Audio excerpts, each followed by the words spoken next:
हाथ जोड़कर नमन करूं मैं जिसने जीवन बनाया है। स्वर्ग की जैसी भूमि हमारे अद्भुत दृश्य सजाया है। औषधि का पेड़ लगाकर जन जन को बतलाना है। अंग्रेजी का दवा छोड़कर आयुर्वेद अपनाना है। जड़ी बूटी का राजा है ये, जड़ से काम करता है। थोड़ी देरी होती है पर कोशिकाओं को भरता है। उठो जागो देशवासियों, भारत को बचाना है। थोड़ी कष्ट होगी पर स्वच्छ भारत बनाना है।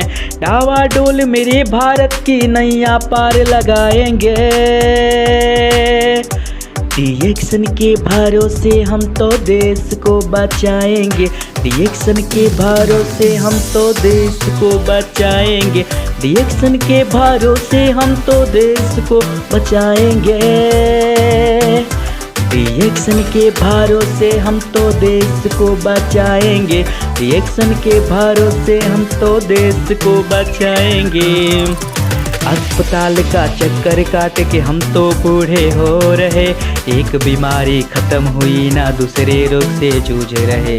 अस्पताल का चक्कर काट कर हम तो बूढ़े हो रहे। एक बीमारी खत्म हुई ना दूसरे रोग से जूझ रहे। आयुर्वेद अपनाएंगे हम, दूर रोग भगाएंगे। रिएक्शन में जाएंगे हम, गरीबी मिटाएंगे। ब्रिजेश जी का बात सुनकर सबको यह बताएंगे। रिएक्शन के भरोसे हम तो देश को बचाएंगे। रिएक्शन के भरोसे हम तो देश को बचाएंगे। रिएक्शन के भरोसे हम तो देश को बचाएंगे। रिएक्शन के भरोसे हम तो देश को बचाएंगे। रिएक्शन के भरोसे हम तो देश को बचाएंगे। वीडियो को अधिक से अधिक लोग शेयर करें।